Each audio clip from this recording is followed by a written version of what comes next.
दोस्तों, स्वागत है आप सभी का अपने यूट्यूब चैनल बांसुर क्लासेज में। दोस्तों, कल हमने बात की थी गुप्त काल की। दोस्तों, आज हम बात करने वाले गुप्त काल के बाद एक छोटा सा वंश आता है जिसे वर्धन वंश कहते हैं। आज हम इसी वर्धन वंश या गुप्तोत्तर काल की बात करने वाले हैं। तो चलिए दोस्तों, शुरुआत करते हैं आज के इस सेशन की। तो दोस्तों, आज का पहला क्वेश्चन है आपका, गुप्तों के पतन के बाद कन्नौज में किस क्षेत्रीय वंश का उदय हुआ? गुप्तों के पतन के बाद कन्नौज में किस क्षेत्रीय वंश का उदय हुआ? ऑप्शन ए मैत्रिक वंश, ऑप्शन बी है मोखरी वंश, ऑप्शन सी है गौड़ वंश, ऑप्शन डी है सोलंकी वंश। तो चलिए दोस्तों, इसका राइट आंसर बताइए क्या होगा कि गुप्तों के पतन के बाद कन्नौज में किस क्षेत्रीय वंश का उदय हुआ? तो दोस्तों, इसका राइट आंसर हो जाएगा आपका ऑप्शन नंबर बी मोखरी वंश। अगर हम मोखरी वंश की बात करें तो इसकी स्थापना हरिवर्मा ने 554 ईस्वी में की थी। मोखरी वंश का उल्लेख मिलता है हरहर अभिलेख में मिलता है, जो कि बाराबांकी यूपी से प्राप्त हुआ था। और मोखरी वंश का अंतिम शासक ग्रहवर्मन था, जो हर्ष का बहनोई था, और इस ग्रहवर्मन की हत्या गौड़ वंश के शासक शशांक ने की थी। तो दोस्तों, आपका राइट आंसर हो जाएगा option number B. Next question, निम्न में से किस ग्रंथ से वर्धन वंश या गुप्तोत्तर काल की जानकारी नहीं मिलती? निम्न में से किस ग्रंथ से वर्धन वंश या गुप्तोत्तर काल की जानकारी नहीं मिलती? Option A Mudra Rakshas, option B Harshacharitam, option C Kadambari, और ऑप्शन नंबर डी है सीयूकी।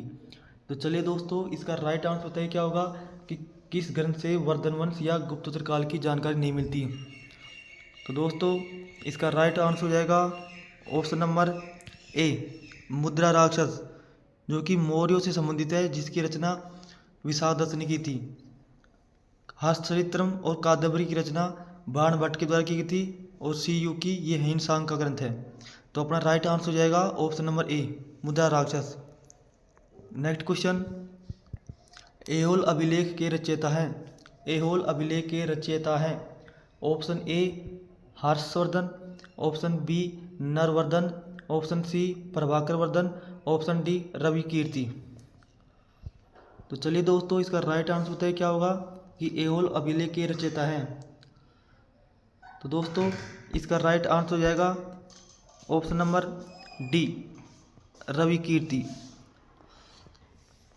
रवि कीर्ति एक जैन कवि थे। अगर हम ऐहोल अभिलेख की बात करें तो यह 330 से 334 ईसा के मध्य का था, जो कर्नाटक के बीजापुर से प्राप्त हुआ। ऐहोल अभिलेख में जानकारी हमें मिलती है हर्ष व पुलकेशन द्वितीय के मध्य नर्मदा नदी के तट पर हुए युद्ध का वर्णन मिलता है, जिसमें हर्ष पराजित हुआ था। तो दोस्तों, अपना राइट आंसर हो जाएगा option number D Ravi Kirti. Next question, Vardhan वंश के संस्थापक हैं। वर्धन वंश के संस्थापक हैं option A Pushyabhuti, option B Rajyavardhan, option C Prabhakar Vardhan, और ऑप्शन नंबर डी नरवर्धन। तो चलिए दोस्तों, इसका राइट आंसर बताइए क्या होगा कि वर्धन वंश का संस्थापक है। तो दोस्तों, इसका राइट आंसर हो जाएगा ऑप्शन ए पुष्यभूति। पुष्यभूति का जानकारी केवल एक हर्षचरितम लेख ग्रंथ से मिलती है, और पुष्यभूति ने अपनी राजधानी थानेश्वर हरियाणा को बनाया था। तो अपना राइट आंसर हो जाएगा option number A. Next question, Assam Kamrup के शासक भास्कर वर्मन ने किस दूत को हर्ष के सम्मुख संधि प्रस्ताव के लिए लेकर भेजा था? असम कामरूप के शासक भास्कर वर्मन ने किस दूत को हर्ष के सम्मुख संधि प्रस्ताव लेकर भेजा? Option A Divakar Mitra, option B Kuntal, option C Hansaveg, option number D है सिंहराज।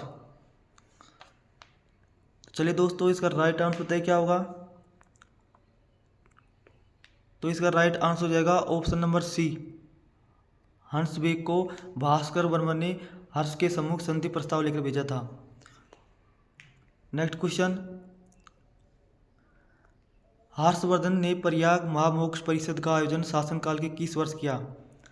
हर्षवर्धन ने प्रयाग महामोक्ष परिषद का आयोजन शासनकाल के किस वर्ष किया? ऑप्शन ए 5 वर्ष बाद, ऑप्शन बी 2 वर्ष बाद, ऑप्शन सी 6 वर्ष बाद, ऑप्शन डी 4 वर्ष बाद। तो चलिए दोस्तों, इसका राइट आंसर बताइए क्या होगा कि हर्षवर्धन ने प्रयाग महामोक्ष परिषद का आयोजन शासनकाल के किस वर्ष किया। तो दोस्तों, इसका राइट आंसर हो जाएगा ऑप्शन नंबर ए 5 वर्ष बाद। अगर हम प्रयाग महामोक्ष परिषद की बात करें तो इसका विवरण हेन सांग ने दिया है। इसमें लगभग 5 लाख लोगों ने भाग लिया था और यह कुल 40 दिन तक चला था। तो अपना राइट आंसर हो जाएगा ऑप्शन नंबर ए 5 वर्ष। नेक्स्ट क्वेश्चन, बाणभट्ट द्वारा रचित ग्रंथ नहीं है। बाणभट्ट द्वारा रचित ग्रंथ नहीं है। कादम्बरी, चंडी शतक, सूर्य शतक, हर्षचरितम। तो चलिए दोस्तों, इसका राइट आंसर बताइए क्या होगा कि बाणभट्ट द्वारा रचित ग्रंथ नहीं है। तो दोस्तों, इसका राइट आंसर हो जाएगा ऑप्शन नंबर सी सूर्य शतक। सूर्य शतक मयूर द्वारा रचित है, जो कि बाणभट्ट के ससुर से। नेक्स्ट क्वेश्चन, हर्ष की परम परमेश्वर की उपाधि का उल्लेख किस ग्रंथ में मिलता है। हर्ष की परम परमेश्वर की उपाधि का उल्लेख किस ग्रंथ में मिलता है। ऑप्शन ए है सूर्य शतक, ऑप्शन बी है हर्षचरितम, ऑप्शन सी है खंड प्रशस्ति, ऑप्शन नंबर डी है चंडी शतक। तो चलिए दोस्तों, इसका राइट आंसर बताइए क्या होगा कि हर्ष की परम परमेश्वर की उपाधि का उल्लेख मिलता है। तो दोस्तों, इसका राइट आंसर हो जाएगा ऑप्शन नंबर बी हर्षचरितम में। नेक्स्ट क्वेश्चन, हूण हरिण केसरी उपाधि है। हूण हरिण केसरी उपाधि है। ऑप्शन ए राज्यवर्धन द्वितीय, option B Harshavardhan, option C Prabhakar Vardhan और ऑप्शन नंबर डी नरवर्धन। तो चलिए दोस्तों, इसका राइट आंसर बताइए क्या होगा। हूण हरिण केसरी की उपाधि है, तो इसका राइट आंसर हो जाएगा ऑप्शन नंबर ए राज्यवर्धन द्वितीय। नेक्स्ट क्वेश्चन, ह्वेनसांग के भारत आगमन के समय नालंदा बिहार के कुलपति थे। ह्वेनसांग के भारत आगमन के समय नालंदा बिहार के कुलपति थे। Option A Padmanabh, option B Shilabhadra, option C Panjan Rai, option D Alamsuddi. तो चलिए दोस्तों, इसका राइट आंसर बताइए क्या होगा। तो दोस्तों, इसका राइट आंसर हो जाएगा option number B Shilabhadra. Hiuen Tsang ने इसी शीलभद्र से शिक्षा ग्रहण की थी नालंदा में। नेक्स्ट क्वेश्चन, प्राचीन भारत में बाल विवाह का प्रथम उल्लेख किसके समय मिलता है। प्राचीन भारत में बाल विवाह का प्रथम उल्लेख किसके समय मिलता है। Option A Harshavardhan, option B Rajyavardhan, option C Prabhakar Vardhan, option number D है रामभद्र।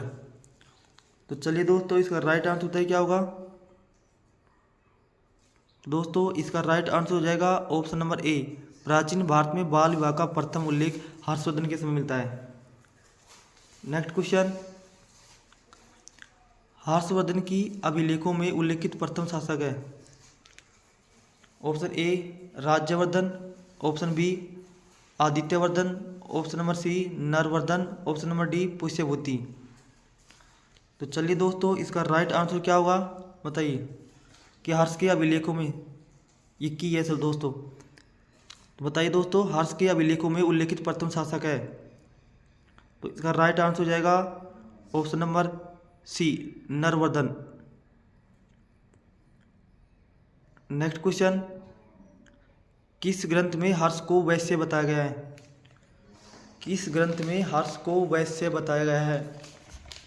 ऑप्शन ए है आर्य श्री मंजूक मूल कल्प, बी है कादम्बरी, सी है सीयूकी और डी है चंडी शतक। तो चलिए दोस्तों, इसका राइट आंसर बताइए क्या होगा कि किस ग्रंथ में हर्ष को वैश्य बताया गया है।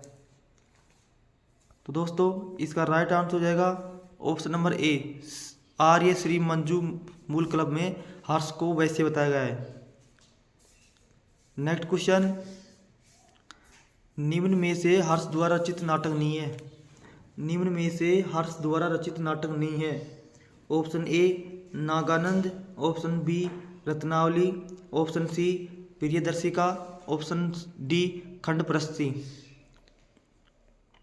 तो चलिए दोस्तों, इसका राइट आंसर क्या होगा? दोस्तों इसका राइट आंसर हो जाएगा खंड प्रस्ती, जो मयूर द्वारा रचित ग्रंथ है। चलिए दोस्तों, नेक्स्ट क्वेश्चन और अंतिम क्वेश्चन आज की क्लास का। हर्ष अपनी कुल राजस्व का कितना भाग विद्वानों को देता था? हर्ष अपनी कुल राजस्व का कितना भाग विद्वानों को देता था? ऑप्शन ए है 1/4 भाग, ऑप्शन बी है 1/3 भाग, ऑप्शन सी है 1/8 भाग और ऑप्शन डी है 1/9 भाग। तो चलिए दोस्तों, इसका राइट आंसर बताइए क्या होगा? दोस्तों इसका राइट आंसर हो जाएगा ऑप्शन ए 1/4 भाग हर्ष अपने कुल राजस्व का विद्वानों को देता था। तो दोस्तों ये थी आज की आपकी गुप्तोत्तर काल की और या वर्धमान की क्लास। मिलते हैं एक और बेहतरीन क्लास के साथ कल। धन्यवाद।